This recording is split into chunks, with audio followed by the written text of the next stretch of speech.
সূরা আল মুজাদালা। রহমান রহিম আল্লাহ তাআলার নামে। হে রাসূল, তার কথা আল্লাহ তাআলা যথার্থই শুনেছেন যে মহিলা তার স্বামীর ব্যাপারে তোমার সাথে বাদানুবাদ করছিল এবং নিজের অসুবিধার জন্য আল্লাহর কাছেই ফরিয়াদ করে যাচ্ছিল। আসলে আল্লাহ তাআলা তোমাদের উভয়ের কথাবার্তাই শুনছেন। নিঃসন্দেহে আল্লাহ তাআলা সবকিছু শুনেন এবং সবকিছু দেখেন। তোমাদের মধ্যে যারা তাদের মায়েদের শরীরের কোনো অংশের সাথে তুলনা করে নিজ স্ত্রীদের সাথে জেহার করে, তাদের জেনে রাখা উচিত তাদের স্ত্রীরা কিন্তু কখনো তাদের মা নয়। মা তো হচ্ছে তারা যারা তাদের জন্ম দিয়েছে। এ কাজ করে তারা অন্যায় ও মিথ্যা কথাই বলে। তারপরেও আল্লাহ তাআলা হচ্ছেন মানুষের গুনাহ মোচনকারী ও পরম ক্ষমাশীল। যারা এভাবে তাদের স্ত্রীদের সাথে জেহার করে অতঃপর অনুতপ্ত হয়ে যা কিছু বলে ফেলেছে তা থেকে ফিরে আসতে চায়, তাদের জন্য বিধান হচ্ছে তাদের একে অপরকে স্পর্শ করার পূর্বে একটি দাসের মুক্তির দান করতে হবে। এ বিধানের মাধ্যমে আল্লাহ তাআলা তোমাদের করণীয় বলে দিচ্ছেন, কেননা তোমরা যা করো আল্লাহ তাআলা সে সম্পর্কে ভালোভাবেই অবগত রয়েছেন। যে ব্যক্তি মুক্তি দানের জন্য কোনো দাস পাবে না, তার বিধান হচ্ছে তাদের একে অপরকে স্পর্শ করার আগে একাধারে 2 মাসের রোজা পালন করতে হবে। স্বাস্থ্যগত কারণে যে ব্যক্তি রোজা রাখার সামর্থ্য রাখবে না, তার বিধান হচ্ছে 60 জন মিসকিনকে পেট ভরে খাওয়ানো। এ বিধান এজন্যই তোমাদের দেয়া হচ্ছে যেন তোমরা আল্লাহ তাআলা ও তার রাসূলের উপর ঈমান আনো। মনে রাখবে, জিহারের ব্যাপারে এ হচ্ছে আল্লাহর নির্ধারিত সীমারেখা।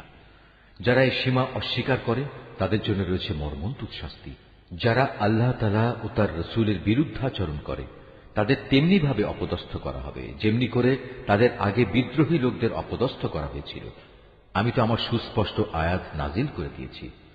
যারা এসব আয়াত অস্বীকার করে তাদের জন্য অবশ্যই অপমানকর শাস্তি থাকবে। যেদিন আল্লাহ তাআলা এদের সবাইকে পুনরায় জীবন দান করবেন, তখন তাদের সবাইকে তিনি বলে দেবেন তারা কি করে এসেছে।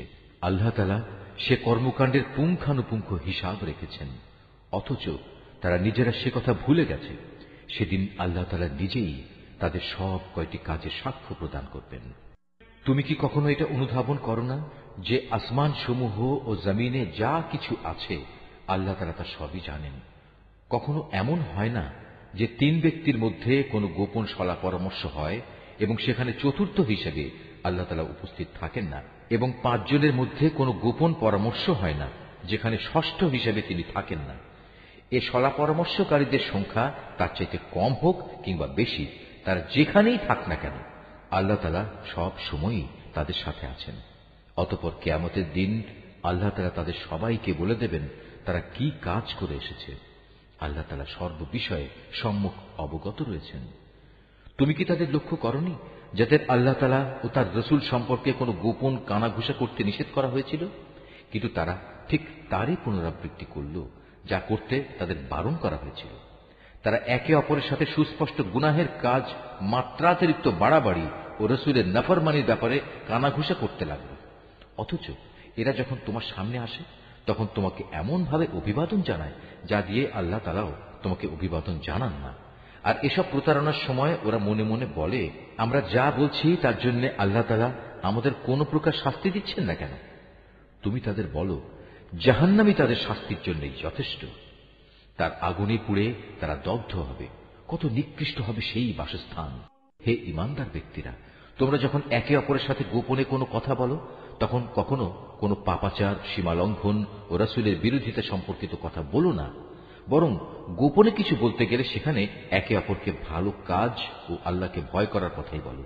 সর্বোপরি সে সর্বময় ক্ষমতার মালিক আল্লাহকে ভয় করো, যার সামনে একদিন তোমাদের সবাইকে সমবেত করা হবে।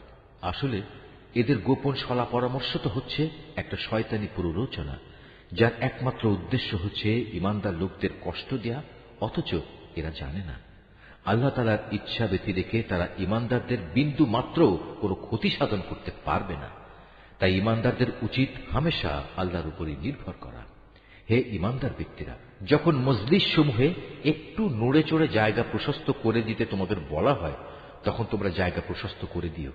তাহলে আল্লাহ তাআলাও তোমাদের জন্য জান্নাতে এভাবে জায়গা প্রশস্ত করে দেবেন। আবার কখনো যদি জায়গা ছেড়ে উঠে দাঁড়াতে বলা হয় তাহলে উঠে দাঁড়িয়ে যেও। তোমাদের মধ্যে যারা ঈমান এনেছে এবং যাদের আল্লাহর পক্ষ থেকে জ্ঞান দেয়া হয়েছে, আল্লাহ তাআলা অবশ্যই কিয়ামতের দিন তাদের মহামর্যাদা দান করবেন। তোমরা যা কিছু করো আল্লাহ তাআলা সে ব্যাপারে পূর্ণ খবর রাখেন। হে ঈমানদার ব্যক্তিরা, তোমরা যদি কখনো রাসূলের সাথে একাকী কোনো কথা বলতে চাও, তাহলে অপ্রয়োজনীয় কথাবার্তা নিয়ন্ত্রিত করার জন্য তোমরা কিছু দান সাদকা আদায় করে নেবে। এটা তোমাদের সবার জন্য মঙ্গলজনক। রাসূলের মজলিসের পরিবেশ ভালো রাখার একটি পবিত্রতম পন্থা। অবশ্য সাদকা আদায় করার মতো তোমরা যদি কিছু না পাও, তাহলে দুশ্চিন্তা করো না, কেননা আল্লাহ তাআলা ক্ষমাশীল ও পরম দয়ালু। তোমরা কি তোমাদের একাকী কথা বলার আগে সাদকা আদায় করার আদেশে ভয় পেয়ে গেলে? যদি তোমরা তা করতে না পারো এবং আল্লাহ তাআলা স্বীয় করুণা দ্বারা তোমাদের ক্ষমা করে দেন, তবে তোমরা নামাজ প্রতিষ্ঠা করতে থাকো, যাকাত আদায় করতে থাকো এবং সর্বকাজে সর্ববিষয়ে আল্লাহ তাআলা ও তার রাসূলের আনুগত্য করতে থাকো। তোমরা যা করছো আল্লাহ তাআলা অবশ্যই সে সম্পর্কে পূর্ণ ওয়াকিবহাল রয়েছেন। হে নবী, তুমি কি সেই সম্প্রদায়ের অবস্থা কখনো লক্ষ্য করনি যারা এমন জাতির সাথে বন্ধুত্ব পাতায় যাদের উপর আল্লাহ তাআলা অভিশাপ দিয়েছেন? এ সুযোগ সন্ধানী লোকেরা যেমন তোমাদের আপন নয়, তেমনি তারাও ওদের আপন নয়। এরা জেনে শুনে মিথ্যা শপথ করে বেড়ায়। আল্লাহ তাআলা তাদের জন্য জাহান্নামের কঠোর আযাব প্রস্তুত করে রেখেছেন। তারা যে কাজ করেছে তা ছিল জঘন্য অপরাধের কাজ। তারা তাদের মিথ্যা শপথগুলোকে নিজেদের স্বার্থ রক্ষায় ঢাল বানিয়ে নিত, আর এর আড়ালে তারা মানুষদের আল্লাহর পথ থেকে ফিরিয়ে রাখত। অতএব তাদের জন্য রয়েছে এক লাঞ্ছনাদায়ক শাস্তি। আল্লাহ তাআলা শাস্তির কাছ থেকে তাদের বাঁচানোর জন্য সেদিন তাদের ধন সম্পদ, সন্তান সন্ততি কোনোটাই কোনো কাজে আসবে না। তারা তো দোজখেরই বাসিন্দা, সেখানে তারা চিরকাল অবস্থান করবে। যেদিন আল্লাহ তাআলা তাদের সবাইকে পুনরুজ্জীবিত করবেন, আশ্চর্য, সেদিনও তারা তার সামনে এই মিথ্যা শপথ করে দায়িত্ব মুক্তির চেষ্টা করবে, যেমনি করে তারা আজ স্বার্থ সিদ্ধির জন্য তোমাদের সাথে মিথ্যা শপথ করছে।